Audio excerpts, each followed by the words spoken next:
Hi everyone, it's Dan and Angela. Well, we want to wish you happy holidays, and Dan, this is Dan Clark. I'm Angela Clark, and we have a little program called Heart to Heart with Dan and Angela. So here we are. We're wanting you to enjoy our little fireplace and this cool little lamp post that we bought the other day at Costco that just makes us think of, brightness, love, happy, holiday feeling. Joyous, sparkling. Yeah, sparkling, yeah. We got some little lamps going, some old-fashioned lanterns, some candles up above, and just kind of letting you know kind of what we do at this time of year, because you guys, we're all filled with, I'm not anymore, but guilt and shame about celebrating this holiday in any way, shape, or form. And we want to kind of try to alleviate that and tell you why we've changed our mind about it, because it is something you have to process in your brain, right, Dan? Yeah, especially since I was a Jehovah's Witness for 40 years, and Angela was a Worldwide Church of God. And we had all those programs, everything being pagan. Exactly. For us, it was Christmas was the worship of the sun god Saturnalia. Yeah. I don't know where he's at, but we were told there was a sun god somewhere, and we were worshiping him. Yep, we had the same exact teaching, and so that's hard to overcome, right, guys? Because you feel like, okay, you're part of the world. You're doing what? Do you want to spark that a little bit? Oh, go ahead. Dan's going to spark the fire a little bit while we're talking. Put a little air on the fire so we can give you a nice fire. Yeah, might as well, right? Might as well enjoy the wonderful scenery. So what we realize is this. This time of year it's dark, and there's a lot of sadness. You have to stay in. You can't go out. You can't get out in nature so much because it's cold. So what do you see? You see these beautiful lights, and then you have to be made to feel guilty. As a kid, I remember in the back seat of our station wagon, we had 6 kids, and I lay back and just looking at the lights as we drove by, because we didn't have seatbelts back in those days. I don't know if you knew that. We didn't always have seatbelts, but we all didn't have them. And I just remember thinking, boy, those are so pretty, and to think that I'm not supposed to like them. And then my dad would be, abomination, abomination. That's what he would say. Are you serious? Yes, Dan. That's what he would like say. Crazy. We never had to say that. Yeah. We just had to push down our feeling good. Like if we saw a beautiful set of bulbs, we just went, it's associated with paganism. You guys had to say abomination. So, we had to say abomination. And so I don't know, God. I didn't really get into saying that, but my dad would say that, and we would just be feeling like, really we have to feel that way about it. I remember just thinking that, especially the lights, because I just loved them. I thought they were so beautiful.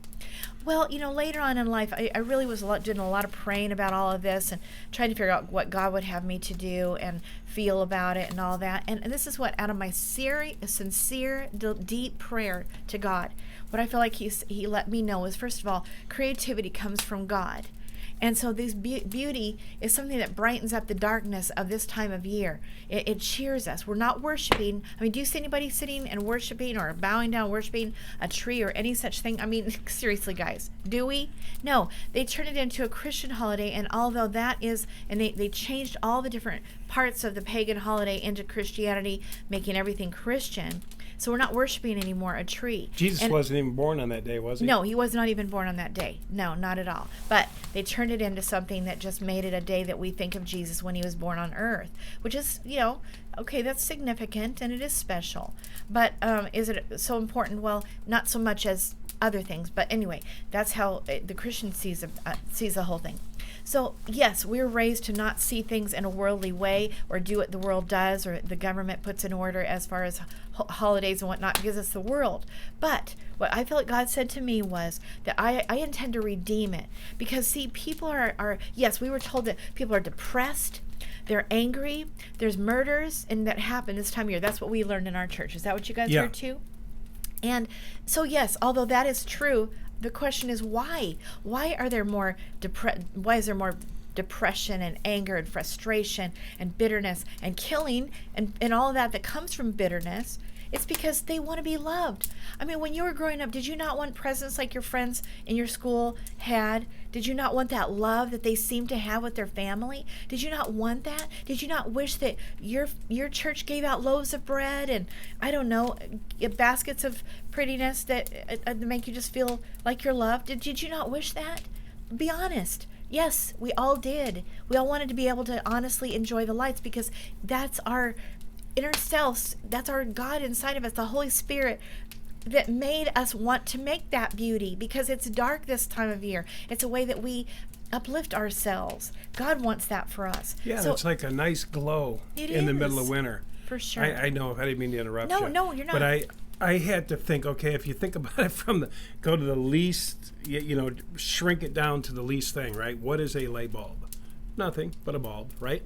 And then 2 bulbs, and then colored bulbs. What are they? They're just beautiful, right? Yes. They're gold or this or that. And then when you see them, like we used to do, right? You'd go in those neighborhoods and you'd see those houses all glowing, and you'd go, wow, because it was beautiful. So what I had to learn to do, and Angela too, is we had to strip off the paganism that the church told us was associated with light bulbs. Light bulbs are pagan, and if they're hanging from your house, they're more pagan. And if you're looking at light bulbs, it should be an abomination. And I just want to say this, it's the same with nature.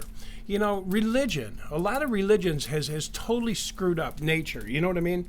Because we go into nature, right, and we get rejuvenated. But if someone from our faith sees us out in nature, maybe just contemplating or meditating, they say we're worshiping nature.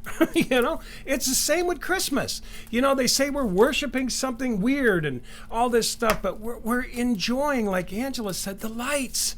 The lights are beautiful. We have a place downtown over here that's got millions of lights, and people come from all over, and to see the little kids' faces, you won't Angela, believe it. they're just town going, of ours. and parents are taking pictures, and there's little things they're beating on. It's winter wonderland. Yeah. Honestly, it's winter wonderland. And it just goes on and on, street after street. A big water mill is all lit up. I mean, everything. Bridges. Massive lighting.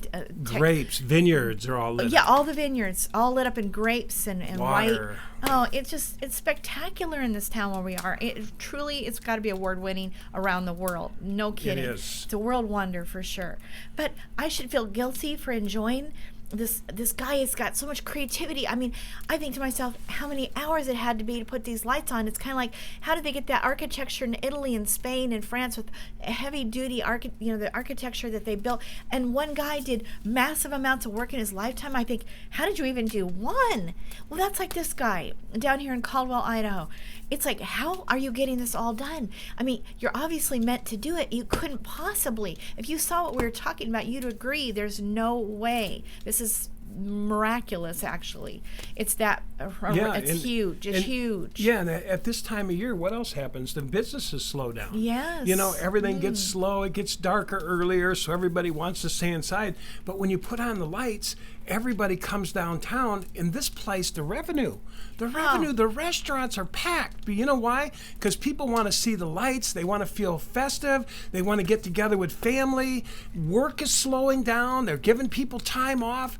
And so here we are in the restaurants, and the lights are blinking, and why shouldn't we? And people are more loving. Enjoy that, yes. Yes, they're more loving this time. Why and would you giving. not? Yes, giving. I want to give. It makes me want to give. I love to make loaves of bread, different kinds of different breads, put together a whole basket full of goodies and sweet breads and cookies that I made and whatnot.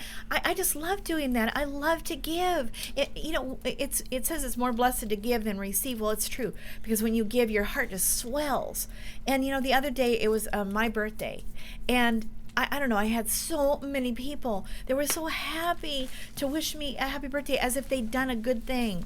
And they did do a good thing. They touched my heart in a big way. I feel so loved. What is wrong with love? Why did our churches try to tell us that squash down love? We don't want to love. We don't want to enjoy the love that and we God got to be different. is love. We got to be different. Yeah. See, that's really the whole thing behind my religion. Mine We too. don't celebrate Christmas. Yes. We're not part of that world out there. So we separated ourselves. And that's what we found most religions do. And I think life is calling us into itself, right? Like bulbs, like nature, like this is all God's, right? It says everything is giving glory to God, right? The stars, when we look up, we go, oh my God, right? We go into nature, we go, oh my God, this is beautiful. So everything is reflecting God, right?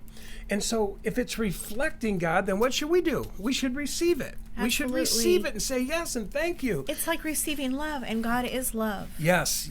And God this is a love. time of love. This is a time of love. This whole season is representative of love. So we have been denied that Yes. love, you guys. We just have to admit it for what it is. We got to break this down. That's why we're doing this today, to break down the the false illusion about it, because fear now around God it. did not in my prayer time, and I'm telling you, I had a lot of it because I wanted to be done with the guilt. If I shouldn't be doing this, I want to be done with this. I didn't believe in it anyway, but God was very clear with me that he wanted me to use it as he's going to redeem it as a useful thing to further what he's trying to do, which is open our hearts to receive his love. And I'm a representative. If I'm a representative of God, we all are representatives of God, and we should be representing God by loving. And so this is a time of year people want it anyway. So why would God not want to do that? So you guys, make some bread, give it out, and do what you can to show love to people. Don't stop and say, "Ooh, I'm not any part of this holiday." Why? If God is love, then love. That's what I got to say about it. And you know, they say no one needs love more than someone who don't have love to give. Amen. And this is the time where people feel empty. People feel alone. You know, Mother Teresa said a wonderful thing. She said, show somebody today there's a God. Show somebody today there's a God. Give somebody $20. Buy somebody a lunch. Do something. This is that time of year when our hearts should be wide open, and we should be looking around at those maybe a little less destitute, those that don't have. I'm going to tell you something. Me and Angela both received some gifts at Christmas time. It totally changed our life. Way back when. They were told they weren't Christmas gifts. They said, this is just something special we want to give. I mean, it's a long story, but we were given something precious. And you know what? It melted us. It did. The givingness, the lovingness of the person who gave it to us melted it. It was the thought. It was a holiday. It was a thought. But it was the time of year that made it conducive for that lady to want to give. And we received it. And we were changed because of it. Yes. This is the time of year that's for change. We could change people's lives. We can touch people. We can make people feel loved. We can let people know there is a God. Yeah, and just along that line is that my mother-in-law was that person for me, and I'll just make it really, really short. But I'd ruined 2 Christmases by my attitude because I didn't want to be there. I didn't want any part of this stupid, dumb holiday.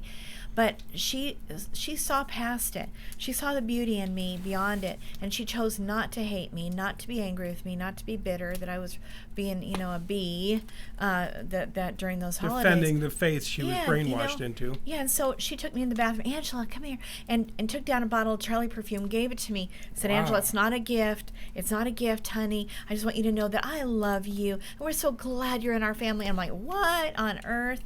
I'm like, what is this? It's like, it doesn't make sense. She should be mad at me, and instead she's loving on me like I've never been loved on. This is weird. Nor was I used to getting gifts, for that matter. Didn't celebrate birthdays, didn't celebrate Christmas, none of that. So what is this? And so I was really touched by it, and I remember saying out loud, and it was loud in my heart anyway, really loud inside of myself, what is this? What is this? Why is she doing this? And all of a sudden this powerful thought came in through me, and it was, this is the love of God. And that's what I heard inside. And I'm like, whoa. And suddenly I realized, yes, that is what it is. And I remember just thinking, wow, that's like, I couldn't even express what that kind of love was. But later on, down the years, I was able to pinpoint it as unconditional love. That was not even terminology that I even knew anything about, nor was I really shown. No, I wasn't shown unconditional love. That was my first time I ever saw that. And it touched me in such a deep way, especially because God had, in my heart, I knew that it was God speaking in my soul. It was this is the love of God. That's what you've witnessed here. And I just like, oh my gosh, yes, that's what it was. But I didn't understand unconditional love at that point. I came to understand it. But my life began to change from that point forward. I just tucked that away in my heart. And we're giving you things, hopefully, that you can tuck away in your heart and say, okay, well, I'm going to loosen up a little bit. I'm going to allow myself to enjoy when I go downtown and watch the parade. Maybe I'll go watch the parade this year. I mean, it's all the businesses going down, throwing out some candy to the kids, and putting some little lights, that necklaces that glow in the dark, and these beautiful floats that are just saying, remember my business, because we work really hard for you, and the fire trucks going down all lit up and just loving on you. And why would you not just enjoy that for a few minutes? I think I got a good analogy for that. Okay. It's kind of like being on a diet, right? This lady makes this big bunch of fudge or this big beautiful cake, and she cuts you a piece, and you go, oh, no, diet, right? That's the idea, diet. At the holidays, and too. And like Angela said, but the lady made this cake. She makes it once a year, right? Why not let yourself enjoy it? And I think that's the point Angela's made. We have all this propaganda, all this embedded religiosity, all this brainwashing. Why don't we just set it aside and just enjoy it, like she said, like the pie. Instead of saying, oh, I'm on a diet and thank you, and hurting this lady's feelings, right? Pushing the pie away that she makes one time a year. That's love she's trying to give. You say, wait a minute, I'm going to set aside my diet, and I'm going to enjoy this piece, and I'm going to tell her how wonderful it is, and I'm going to say thank you, and she might even give me a piece to go home. That'd be nice. Yes. But it's the same way up there at the parade. You sit there and you go, no, abomination. No, this is all Christmas. No, why not just set that aside and wave at the people? Wave at all the little kids, all dressed in their warm thing. They're throwing candy out and take all little pictures. Up, There's about every kind of vehicle down there, military, everything, just going down the road waving. And they're waiting for you to wave back. Yes, they are. And they're waving at you. How you doing? Yes, it's reciprocal, see? Yeah. And it's very important that when people are trying to give you something that you just say, I'm sorry, no. Do you realize how much that hurts them? They're trying to give you something. And why can you not just, put it aside to realize that God is trying to give through them to you? Why would you not receive some kindness? They thought it all out. They took the time. They thought of you. And you're going to say, oh, no, as if you don't deserve it. That's sick. I'm sorry, but it's sick. We don't want to act like that. That would be worldly to act like that. It would be selfish, actually. That's worldly, to act selfishly. And to deny love, to reject love. Is that not ungodly? That's more ungodly than I could think of anything else that we're told in our churches not to and be involved in. We should love and give love and receive love, both. And so I just see God in all of it. So listen, I want to make a suggestion. So again, this time of year, when your family is thinking of doing something or not doing something or whatever is going on, and you're not sure what to do, this is my suggestion. Once again, try to make it on another day. Do it after. Don't call it a holiday. Don't wrap things, but bring something. Show love. Bring something you made, some homemade bread. I don't know, something you saw when you were shopping. Hey, Mom, I saw this cute little shirt. I thought you might. It looks like it would be so darling on you. I thought of you, and I thought you might enjoy it. Just be nonchalant. You don't have to make a big deal about it. And you guys, those who are listening who don't know what to do with their relatives, we would suggest this. Invite them for a day before or a day after, maybe preferably a day after, and so that it's clearly over. And then have them over for dinner, do the same kind of wonderful lavish dinner you normally would do, and then just give them a nonchalant gift. Oh, no, it's not a Christmas present. I just thought I saw it and I thought of you, and I got all of you one of these. I just thought you'd all would love it so much. And also, by the way, on your way home, I made you some homemade zucchini bread or pumpkin bread or cranberry bread or something. And you give them this little small loaf. And they all go home feeling so loved, so thought of. Why would you not do that? And so anyway, for those of you who are not ex-Jehovah's Witnesses or previous Jehovah's Witnesses or worldwiders, and you're just wanting to know what to do with your family, just show them that kindness. Give them a loaf on the way out. Give them a nice dinner. Give them some gifts, but not calling it Christmas. See, that's love. That's the love of God. That's how you would show love to a Jehovah's Witness who doesn't know what to do with that, because they want to feel loved, guys. They want to receive gifts, guys. So let's give it. Let's do it. Dan and I are ex-worldwide, ex-Jehovah's Witness, and we know what to do, and we're just telling you what is the right thing to do, because we would want to show love, right? Not deny them love because they're stupid, because they're in some stupid, dumb cult. That's not how to look at it. Or arguing with them. Right. No, don't do that. Whatever you do, don't have discussion. Give them a cookie. Give them a cookie. Wrap up a little gift. Maybe something you have around the house. Wrap up a little something. Right. And say, this isn't for Christmas, Just this is to say I love you and I'm wishing you well. It changes people. It does. It really, really does. So, and then don't talk about your religious stuff. And likewise, if you're an Jehovah's Witness, you are a Jehovah's Witness, don't be preaching your stuff either. Just enjoy people. I know that we were raised, I was too, that you stay with your own kind. But this time of year, you kind of can't get away from it. It's at work. Your work has parties, Christmas parties, things like that. I remember one time they even want me to put up the Christmas tree in the office, and I'm like, oh my gosh, I have absolutely no idea how to do that. And besides, it's pagan, and no, I'm not doing that. And I was going to be fired. So the two gals that were worked in the office behind me came out and set it up, and I just kind of held things, and I didn't know what to do, but I kind of got out of it somehow. But it was very painful because I was so lost. I remember one time I went to a Christmas party, and we weren't supposed to, but the guy who was sort of setting it all up, putting the baskets together, everybody got a nice holiday basket, ham or turkey and cheeses, a big one, what do you call it? Those baskets, clothes basket. Oh, right. And it was filled to the brim, and they were making them. But the guy who was setting them up says, "Now this isn't for Christmas," And it was at Christmas, of course. We're all getting these. Yeah. But anyway, they said they were going to have a Christmas party, right? And so he said, "Well, we'll have one, but can we not have a tree in the room?" And they said, why don't you just put the tree off in the corner? But if people want to look at it, they can look at it. And he said, "Okay, we agree." Well, we went to that Christmas party. And, of course, we didn't tell the brothers in the Kingdom Hall, but when we went, it was wonderful. They played pictures of the year before, all the jobs that they did. We stood in line. They handed us all $500 and looked us in the eye and thanked us. They said, "Thank you for the great year, and thank you for as hard as you worked." It's not what religiosity paints it out to be, pagan and bloody, and the light bulbs or people's eyeballs bleeding. All this stuff they put. I've heard so many things. Trust me, the red coat on Santa, and I won't even go there. But it was the most blessed time. Everybody had a couple drinks. I think they gave you 2 little tickets for drinks. Everybody had a couple, and then you could buy your own. But we were praised for our wonderful work that we did. We were showed the work that we did. All the owners thanked us. We got to sit down with them and feel like we were at one with them. And it was just a great time. And how appropriate. I mean, here you did work for them very, very hard. You made them what they were because of your hard work. Dan's one of the finest hard workers in the world, and he's very good at what he does. And they had every reason to thank him, and he had every reason to receive that love and praise for all of his hard work. And you know something, too? It was their way of showing love. Yes. It was their way of showing love. And could you imagine if I said, "No, I can't go because I'm a Jehovah's Witness"?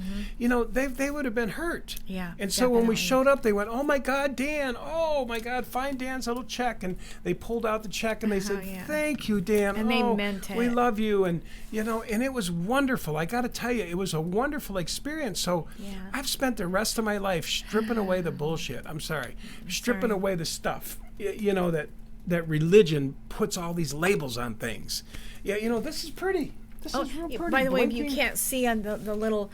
I'll show you down here. There's a top on it. See that? See, it's a light... what do you call that? A light post? Yeah, it's a light post. It's like they have in France. Yeah, it's so cool. And it's beautiful. It's so beautiful. It's just fun to look at. It sparkles at you, and glimmers at night, and shimmers. We're going to put it outside, of course, but we wanted to bring it in here and show it to you because we got to tack it down to the ground and make it so it won't fall over in the wind. But we want to brighten up our neighborhood. And so that's what we got, $115 or something at the Costco. And it's going to bring so much joy to everybody. And it just makes you feel good in the winter, and it's blistery cold out there. And boy, it's been cold in Idaho this year. Oh, and it's going to be 19 degrees today. Yikes. And anyway, it's bitter. Not down to 0, thank God. But anyway, it's cold. So, why not, when you drive by in your car, at least see this pretty lamp post. That's our contribution to the neighborhood, and I'm kind of excited to get it out. So anyway, I think we've said enough, Dan. Yeah, I really think do. We're good. We just wish you the best blessings to you. We want to wish you blessed time. We wish you a great holiday. Great holiday. Enjoy yourself. Love-filled. It's a love season. Try to let it sink in a little bit. Try to just say it's okay to look at the light bulbs and, look at and enjoy the lights, enjoy the beauty. Enjoy the music even. The music's just, it's just kind of a happy-go-lucky. Yeah, it's a happy-go-lucky time of year. Yeah. And if you just flow with it, you'll actually feel like wonderful in this darker time of the where the sun's going down earlier, right? And this darker time, it's actually lit up. And the beautiful thing is, you know what it's lit up with? The love of people. It's lit up with the love of people, because what do people start doing? Putting out their lights, putting out their this, turn on the bulbs, turn on the this, and what else they turn on? Themselves. They turn themselves on, and they start giving and loving, and so that's what and time thinking of things to do nice for people. Thinking of things to do for people. That is right. Oh, let's make a meal tonight. Let's do this. Oh, let's make some cookies and surprise the neighbors, you know? Yeah. Or, oh, let's do something for all the teachers at the school. And everybody comes up with something, you know, fun to do. You know, it's just so much fun. So anyway, just try to relax a little bit. Try not to let the guilt is not always of God. A lot of the time, and mostly it's not of God. There's some parts that we need that keeps us straight, but there's a lot in our religions that was not of God. And so we need to let go of that. And just remember, God is love. Whatever you do, do in the name of love and give out of love. And as long as you're not worshiping something other than the God of love, well, how could you really be wrong, guys? And if God is our creative energy and He gives us the ideas of how to do what we do that makes the world a brighter place, if that's God.